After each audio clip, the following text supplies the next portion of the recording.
नमस्कार दोस्तों, स्वागत है आपका अपने YouTube channel study with selector में। डेली सेशन चलाते हैं करंट अफेयर का, उसमें हम आ गए अगले सेशन पे।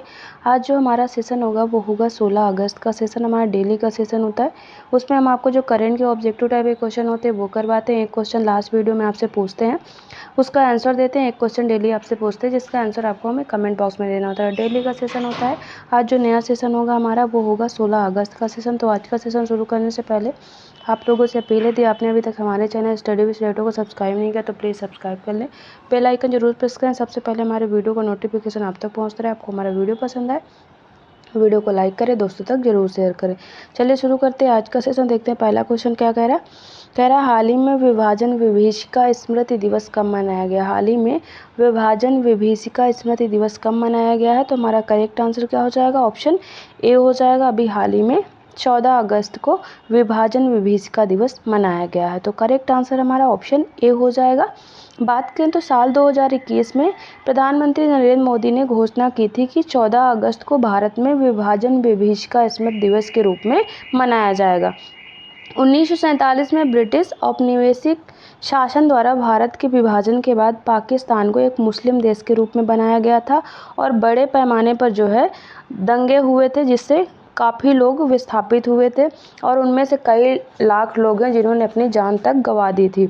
उसी की याद में जो है प्रधानमंत्री नरेंद्र मोदी ने 2021 में घोषणा की थी कि 14 अगस्त को विभाजन विभीषिका स्मृति दिवस के रूप में मनाया जाएगा। देश का विभाजन हुआ था और 14 अगस्त 1947 को पाकिस्तान तथा 15 अगस्त 1947 को भारत को एक पृथक राष्ट्र घोषित कर दिया गया था।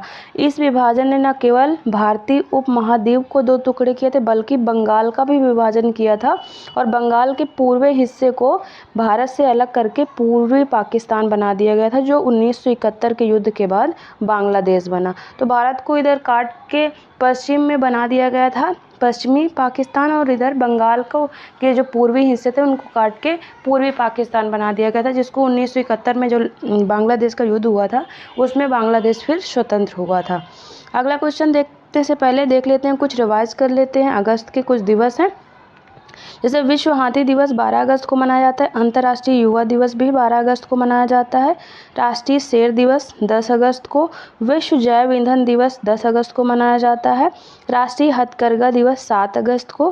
हिरोशिमा दिवस 6 अगस्त को मनाया जाता है। विश्व अंगदान 13 अगस्त को मनाया जाता है। हमारे कुछ दिवस थे इंपॉर्टेंट जिनको हमने देखा।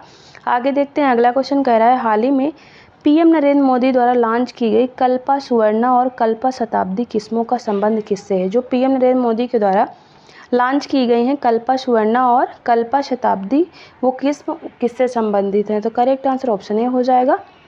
नारियल से संबंधित ये किस्में हैं जिनका नाम है कल्पा सुवर्णा और कल्पा शताब्दी, जिनको अभी हाल ही में पीएम नरेंद्र मोदी के द्वारा लॉन्च किया गया है। प्रधानमंत्री नरेंद्र मोदी ने 11 अगस्त को ICAR केंद्रीय रोपड़ फसल अनुसंधान संस्थान कासरगोड द्वारा विकसित नारियल और कोको की 2 नई किस्मों को जारी किया। अभी आपको याद हो तो पीएम नरेंद्र मोदी के द्वारा 109 किस्मों की जो फसलों की जो किस्में हैं उनको लॉन्च किया गया था। उन्हीं में ये भी फसलें हैं जो किस्म है नारियल के और कोको के भी शामिल हैं उसी 109 में।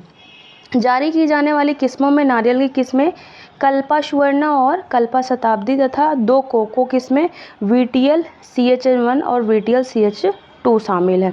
कल्पा सुवर्णा की बात करें तो यह एक बौनी उच्च उपज देने वाली दोहरे उद्देश्य वाली नारियल की किस्म है, जिसमें हरे रंग के आयताकार फल, मीठे कोमल नारियल का पानी और अच्छी गुणवत्ता वाला खोपरा, मतलब जो नारियल निकालते हैं हम खाने के लिए वो होता है। यह एक जल्दी फूलने वाली किस्म है। रोपड़ के लगभग 30 से 36 महीने बाद जो कोमल नारियल के पानी और जो खाने वाला मतलब उसमें होता है नारियल खोपरा जिसको बोलते हैं, उत्पादन के लिए प्रसंस्करण के लिए उपयुक्त है। यह किस्म अच्छे प्रबंधन के तहत 108 से 130 नट प्रतिवर्ष पैदा करती है और इसे केरल और कर्नाटक में खेती के लिए अनुशंसित किया जाता है। कहाँ पर? केरल और कर्नाटक में जो कल्पा सुवर्णा है इसकी खेती की जाएगी। कल्पा शताब्दी की बात करें तो एक लंबी दोहरे उद्देश्य वाली नारियल की किस्म है जिसके फल बड़े होते हैं और यह खोपरा और कोमल अखरोट उत्पादन के लिए उपयुक्त है। यह पीले हरे रंग के फल देता है जिसमें अच्छी गुणवत्ता वाले कोमल अखरोट के पानी की अधिक मात्रा 612 ml होती है।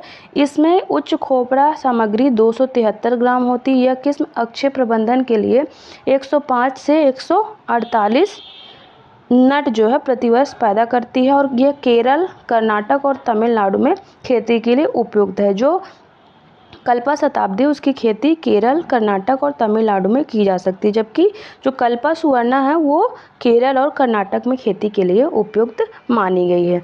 अगला क्वेश्चन देखते हैं। कह रहा है हाल ही में किस राज्य की शिवपुरी जनपद पंचायत में देश की पहली पीएम जनमन कॉलोनी का निर्माण किया गया है? किस राज्य की शिवपुरी जनपद पंचायत में देश की पहली पीएम जनमन कॉलोनी का निर्माण हुआ है? करेक्ट आंसर ऑप्शन बी हो जाएगा। मध्य प्रदेश के शिवपुरी जनपद के जो पंचायत है वहाँ पर अभी हाल ही में पहली पीएम जनमन कॉलोनी का निर्माण हुआ है, तो करेक्ट आंसर ऑप्शन बी हो जाएगा। हम बात करें मध्य प्रदेश की राजधानी यहाँ की भोपाल है। स्थापना दिवस 1 नवंबर 1966। यहाँ के जो गवर्नर हैं मंगू भाई छगन भाई पटेल और यहाँ के सीएम हैं मोहन यादव। शिवपुरी के हथौद, कोटा और डबिया ग्राम पंचायतों में देश की पहली पीएम जनमन कॉलोनी बनकर तैयार हुई है। मध्य प्रदेश देश में प्रधानमंत्री आदिवासी जनमन महाअभियान में विशेष रूप से पिछड़े जनजाति परिवारों के लिए पक्का आवास बनाने में सबसे आगे है और शिवपुरी के हथौद, कोटा और डबिया ग्राम पंचायतों में देश की पहली पीएम जनमन कॉलोनी बनकर तैयार हुई है।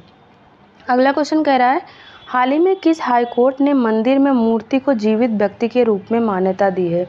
किस हाईकोर्ट के द्वारा अभी हाल ही में मंदिर में मूर्ति को जीवित व्यक्ति के रूप में मान्यता दी गई है? करेक्ट आंसर हमारा ऑप्शन सी हो जाएगा। अभी हाल ही में मद्रास हाई कोर्ट के द्वारा जो मंदिर में मूर्ति है उनको जीवित व्यक्ति के रूप में मान्यता प्रदान की गई है, तो करेक्ट आंसर ऑप्शन सी हो जाएगा। न्यायमूर्ति जी.आर. स्वामीनाथन ने कहा है कि कानून में मूर्ति को एक न्यायिक व्यक्तित्व माना जाता है। इसका मतलब है कि मूर्ति को संपत्ति रखने और अपने नाम पर मुकदमा चलाने का अधिकार है। इस अवधारणा के दायरे को बढ़ाने का समय आ गया है। कानून और व्यवस्था के आधार पर किसी भी मंदिर को बंद या सील नहीं किया जा सकता। कानून या व्यवस्था के आधार पर किसी भी मंदिर को सील या बंद नहीं किया जा सकता। अदालत ने कहा है कि कोई भी मंदिर देवता का निवास स्थान होता है और उसको किसी कानून और व्यवस्था के कारण बंद नहीं किया जा सकता। न्यायाधीश ने कहा है कि पारंपरिक पूजा के बिना मंदिर को बंद करना जो मूर्ति है उसको कैद करने के समान होगा। जो मंदिर है वहाँ पर जो पूजा होती है उसके पूजा के बिना अगर मंदिर को आप बंद करते हैं तो वो मूर्ति को कैद करने के बराबर होगा। ये अभी हाल ही में मद्रास हाई कोर्ट ने स्टेटमेंट जारी की है। अगला क्वेश्चन कह रहा है हाल ही में 3 समुद्री संरचनाओं का नाम अशोक, चंद्रगुप्त और कल्पतरु रखा गया है। इनका संबंध किससे है? जो 3 समुद्री संरचनाएं हैं जिनका नाम अशोक, चंद्रगुप्त और कल्पतरु रखा गया है, इनका संबंध किससे है? करेक्ट आंसर हमारा ऑप्शन बी हो जाएगा। हिंद महासागर से संबंधित हैं ये तीनों समुद्री रचनाएं जिनका नाम अभी हाल ही में अशोक, चंद्रगुप्त और कल्पतरु रखा गया है। हाल ही में हिंद महासागर में स्थित 3 महत्वपूर्ण समुद्री संरचनाओं को भारतीय इतिहास के महान नायकों के नाम पर नामित किया गया है। इन संरचनाओं में 1 सी माउंट और 2 रिज शामिल हैं, जिन्हें क्रमशः अशोक सी माउंट, चंद्रगुप्त रिज और कल्पतरु रिज कहा गया है। यह नामकरण भारत सरकार के प्रस्ताव पर किया गया है और इसे इंटरनेशनल हाइड्रोग्राफिक ऑर्गेनाइजेशन और यूनेस्को के अंतर सरकारी समुद्र विज्ञान आयोग द्वारा अनुमोदित किया गया है। अशोक सी माउंट की बात करें तो इसकी खोज 2012 में इसकी खोज हुई थी। यह एक अंडाकार संरचना है जो लगभग 180 वर्ग किलोमीटर क्षेत्र में फैली हुई है और इसे रूसी पोत अकादमिक निकोलो स्ट्राखोव का उपयोग करके पहचाना गया था। दूसरा है कल्पतरु रिज, इसकी खोज भी 2012 में ही हुई थी। यह रिज 430 वर्ग किलोमीटर क्षेत्र में फैला हुआ है और यह समुद्री जैव विविधता के समर्थन में महत्वपूर्ण भूमिका निभा सकती है। विशेषज्ञों का मानना है कि यह रिज समुद्री जीवन की आवश्यक समर्थन प्रदान कर सकती है, जिससे कि आवास और भोजन स्रोत विभिन्न प्रजातियों के लिए ये प्रदान कर सकती है, जैव विविधता के लिए विभिन्न स्रोत। थर्ड है हमारा चंद्रगुप्त रिज। यह एक रिज जो है ये लंबी संरचना है जो 675 वर्ग किलोमीटर क्षेत्र में फैली हुई है। इसे 2020 में भारतीय अनुसंधान पोत MGS द्वारा MGS सागर जो है भारतीय समुद्री पोत है, उसके द्वारा अभी मतलब 2020 में इसकी खोज की गई। तो ये तीनों संरचनाएं हिंद महासागर में है जिनका अभी नामकरण किया गया है। अगला क्वेश्चन कह रहा है हाल ही में किसे MS स्वामीनाथन पर्यावरण संरक्षण पुरस्कार से सम्मानित किया गया। किसे MS स्वामीनाथन पर्यावरण संरक्षण पुरस्कार से सम्मानित किया गया है। हमारा करेक्ट आंसर ऑप्शन बी हो जाएगा। अनंत दर्शन शंकर को अभी हाल ही में MS जो स्वामीनाथन पर्यावरण संरक्षण पुरस्कार है उससे सम्मानित किया गया। तो करेक्ट आंसर ऑप्शन बी हो जाएगा।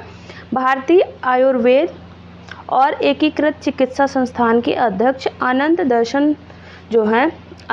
दर्शन शंकर, उनको पर्यावरण संरक्षण 2024 के लिए MS स्वामीनाथन पुरस्कार से सम्मानित किया गया। यह पुरस्कार rotary club of Madras east द्वारा कैवेकेयर प्राइवेट लिमिटेड के साथ साझेदारी में दिया गया है। किनको अनंत दर्शन शंकर को प्रदान किया गया है। अगला क्वेश्चन देखते हैं, कह रहा है हाल ही में किस देश में डेंगू वैक्सीन जिसका नाम है डेंगीऑल, इसके तीसरे चरण का परीक्षण शुरू हुआ है। डेंगू वैक्सीन के तीसरे चरण का परीक्षण अभी हाल ही में किस देश में शुरू हुआ है। करेक्ट आंसर हमारा ऑप्शन डी हो जाएगा। इंडिया में शुरू किया गया है डेंगू वैक्सीन के तीसरे चरण का परीक्षण। तो करेक्ट आंसर हमारा ऑप्शन डी हो जाएगा। भारत की बात करें, राजधानी नई दिल्ली है और यहाँ की मुद्रा है रुपया। रूस की राजधानी मास्को और मुद्रा यहाँ की रूबल है। चाइना की राजधानी की बात करें तो बीजिंग यहाँ की राजधानी और यहाँ की मुद्रा रेनमिनबी या युआन है। अमेरिका की राजधानी वाशिंगटन DC और यहाँ की मुद्रा है डॉलर। भारतीय आयुर्विज्ञान अनुसंधान परिषद और पैनेसिया बायोटेक ने भारत में डेंगू की वैक्सीन विकसित करने के लिए पहली बार तीसरे चरण का क्लिनिकल ट्रायल शुरू किया है। पैनेसिया बायोटेक ने भारत की स्वदेशी टेट्रावैलेंट डेंगू वैक्सीन डेंगीऑल बनाया है। स्वदेश में निर्मित इस डेंगू वैक्सीन का नाम डेंगीऑल रखा गया है। इसे पैनेसिया है बायोटेक द्वारा तैयार किया गया। इस वैक्सीन का पहला परीक्षण Pandit Bhagwant Dayal Sharma post graduate institute of medical sciences Rohtak में किया गया है। आगे बढ़ते हैं, अगला क्वेश्चन कह रहा है हाल ही में DRDO ने लंबी दूरी के ग्लाइड बम गौरव का सफल परीक्षण कहाँ किया है। DRDO ने अभी हाल ही में लंबी दूरी के ग्लाइड बम गौरव का सफल परीक्षण कहाँ पर किया है। हमारा करेक्ट आंसर ऑप्शन बी हो जाएगा। ओडिशा में अभी हाल ही में DRDO ने लंबी दूरी के ग्लाइड बम गौरव का सफल परीक्षण किया है। तो करेक्ट आंसर हमारा क्या हो जाएगा, ऑप्शन बी हो जाएगा। ओडिशा की बात करें, राजधानी भुवनेश्वर है। स्थापना दिवस 1 अप्रैल 1936। यहाँ के जो गवर्नर है रघुबर दास और यहाँ के CM कौन है, मोहन चरण मांझी यहाँ के CM है। बात करें तो रक्षा अनुसंधान और विकास संगठन यानी DRDO ने ओडिशा के तट पर अपने लंबी दूरी के ग्लाइडेड बम गौरव का सफलतापूर्वक परीक्षण किया है। यह स्मार्ट बम भारतीय वायुसेना के Su-30 MKI लड़ाकू विमान से गिराया गया था। लंबी दूरी के ग्लाइड बम स्मार्ट बम है जो वायुसेना को ऐसे लक्ष्यों पर हमला करने में सक्षम बनाते हैं जो पारंपरिक हथियारों की पहुंच से परे हैं। गौरव एक पंखों वाला लंबी दूरी का ग्लाइड बम है जिसका वजन 1000 किलोग्राम है और इसकी ग्लाइड रेंज 100 किलोमीटर है। वजन इसका 1000 किलोग्राम है और इसकी ग्लाइड रेंज है 100 किलोमीटर। अब बढ़ते हैं अगले क्वेश्चन की तरफ। कह रहा है हाल ही में किस राज्य ने प्राचीन रत्नागिरी रॉक कला को संरक्षित स्मारक घोषित किया है। किस राज्य ने प्राचीन रत्नागिरी रॉक कला को संरक्षित स्मारक घोषित किया है। हमारा करेक्ट आंसर ऑप्शन ए हो जाएगा। महाराष्ट्र ने अभी हाल ही में प्राचीन रत्नागिरी रॉक कला को संरक्षित स्मारक घोषित किया है। करेक्ट आंसर हमारा ऑप्शन ए हो जाएगा। महाराष्ट्र की बात करें, राजधानी है यहाँ की मुंबई। स्थापना दिवस 1 मई 1960 है। यहाँ के जो गवर्नर है CP राधाकृष्णन और यहाँ के CM है एकनाथ शिंदे। महाराष्ट्र सरकार ने हाल ही में महाराष्ट्र प्राचीन स्मारक और पुरातत्व स्थल और अवशेष अधिनियम 1960 के तहत रत्नागिरी में भू आकृति और शैल चित्र को संरक्षित स्मारक घोषित किया है। मध्य पाषाण युग की ये प्राचीन कलाकृतियाँ विभिन्न जानवरों और पैरों के निशानों को दर्शाती हैं। रत्नागिरी में 70 स्थलों पर 1500 से अधिक कलाकृतियाँ हैं जिनमें से कुछ यूनेस्को की अस्थायी विश्व धरोहर सूची में भी शामिल हैं। तो इनको अभी हाल ही में महाराष्ट्र गवर्नमेंट के द्वारा संरक्षित स्मारक घोषित किया गया है, जो रत्नागिरी में भू आकृति और शैल चित्र हैं। आगे बढ़ते हैं। अगला क्वेश्चन कह रहा है हाल ही में राष्ट्रपति ने किसे शौर्य चक्र से सम्मानित किया है। राष्ट्रपति द्रौपदी मुर्मू के द्वारा किसे शौर्य चक्र से अभी हाल ही में सम्मानित किया गया है। करेक्ट आंसर हमारा ऑप्शन ए हो जाएगा। वर्नोन डेसमंड कीन को अभी हाल ही में राष्ट्रपति द्रौपदी मुर्मू के द्वारा शौर्य चक्र से सम्मानित किया गया है। तो करेक्ट आंसर हमारा ऑप्शन ए हो जाएगा। शौर्य चक्र की बात करें तो 4 जनवरी 1952 को अशोक चक्र श्रेणी 3 अवार्ड की शुरुआत हुई थी। बाद में 27 जनवरी 1967 को इसका नाम बदलकर शौर्य चक्र कर दिया गया। शौर्य चक्र सेना, नौसेना और वायुसेना, किसी भी रिजर्व फोर्स, टेरिटोरियल सेना और किसी भी अन्य सशस्त्र बलों के सभी रैंकों के अधिकारियों को दिया जाता है। शौर्य चक्र में एक मेडल दिया जाता है और मॉनेटरी अलाउंस के रूप में 1500 रुपये की रकम भी दी जाती है।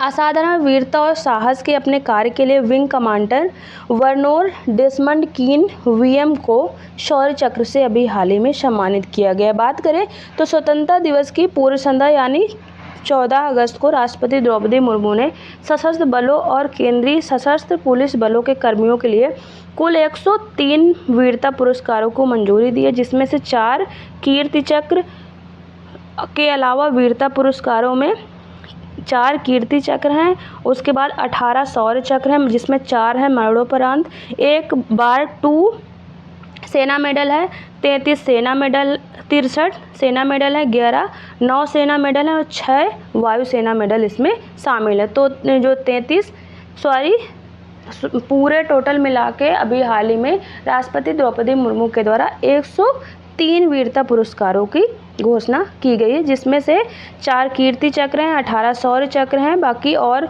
सेना के मेडल हैं, कुछ नेवी के हैं, कुछ एयरफोर्स के, सारे मिला के 103 वीरता पुरस्कार हैं जिनको प्रदान किया जाएगा। अगला क्वेश्चन देखते हैं। कह रहा है हाल ही में किसके द्वारा अमृत ज्ञान कोश और संकाय विकास पोर्टल लॉन्च किया गया है। किसके द्वारा अभी हाल ही में अमृत ज्ञान कोश और संकाय विकास पोर्टल लॉन्च किया गया है। करेक्ट आंसर ऑप्शन बी हो जाएगा। अभी हाल ही में जितेंद्र सिंह के द्वारा, जो केंद्रीय मंत्री जितेंद्र सिंह हैं, उनके द्वारा अमृत ज्ञान कोश और संकाय विकास पोर्टल लॉन्च किया गया है। तो हमारा करेक्ट आंसर ऑप्शन बी हो जाएगा। बात करें तो केंद्रीय मंत्री डॉक्टर जितेंद्र सिंह ने नई दिल्ली स्थित विज्ञान भवन में लोक सेवा प्रशिक्षण संस्थान सम्मेलन में अमृत ज्ञान कोश पोर्टल और फैकल्टी डेवलपमेंट पोर्टल की शुरुआत की है। ये पहले व्यापक मिशन कर्मयोगी कार्यक्रम का हिस्सा है, जिसका उद्देश्य भारत की सिविल सेवा के भीतर क्षमता निर्माण को बढ़ाना है। अमृत ज्ञान कोश की बात करें तो इस पोर्टल को भारत केंद्रित केस स्टडीज़ के साथ एक केंद्रीकृत ज्ञान बैंक प्रदान करने के लिए डिज़ाइन किया गया है, जिससे पश्चिमी स्रोतों पर निर्भरता कम हो। इसके बाद जो संकाय विकास पोर्टल है, उसका उद्देश्य प्रभावी प्रशिक्षण देने में शिक्षकों और चिकित्सकों की क्षमताओं को बढ़ाना है। आगे देखते हैं। अगला क्वेश्चन कह रहा है हाल ही में किस बैंक ने HNIS के लिए HNIS यानी इनकी बात करें, HNIS की बात करें तो इसका फुल फॉर्म क्या है, हाई नेटवर्थ इंडिविजुअल। HNIS मतलब हाई नेटवर्थ इंडिविजुअल्स के लिए विशेष प्राइमस क्रेडिट कार्ड किस बैंक के द्वारा लॉन्च किया गया है। तो हमारा करेक्ट आंसर ऑप्शन बी हो जाएगा। अभी हाल ही में एक्सिस बैंक के द्वारा HNIS यानी हाई नेटवर्थ इंडिविजुअल्स के लिए प्राइमस क्रेडिट कार्ड लॉन्च किए गए। तो करेक्ट आंसर ऑप्शन बी हो जाएगा।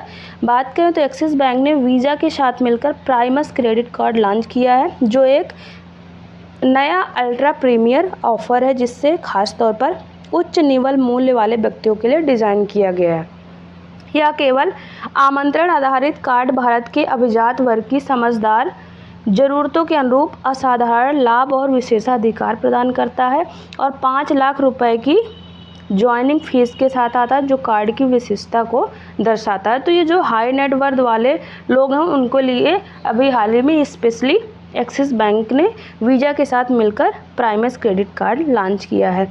अगला क्वेश्चन कह रहा है हाल ही में किस राज्य में स्थित नंजरायन पक्षी अभयारण्य को रामसर स्थल बनाया गया है। किस राज्य में स्थित नंजरायन पक्षी अभयारण्य को रामसर स्थल बनाया गया है। करेक्ट आंसर ऑप्शन सी हो जाएगा।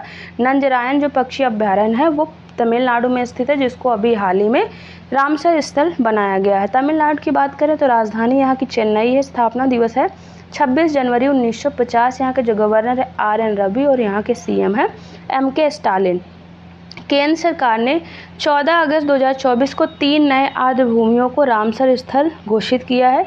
इनमें तमिलनाडु में नंजरायण पक्षी अभ्यारण्य और काजुवेली पक्षी अभ्यारण्य है। मतलब तमिलनाडु के 2 पक्षी अभ्यारण्य है, नंजरायण पक्षी अभ्यारण्य और काजुवेली पक्षी अभ्यारण्य। और मध्य प्रदेश में तवा जलाशय शामिल है। इसमें इस समय अब भारत में कितने रामसर स्थल हो गए हैं? टोटल इनकी संख्या 3 जो जुड़ गए हैं उनसे 85 हो गई है, जो कुल मिलाकर 13,58,068 हेक्टेयर क्षेत्र को कवर करती है।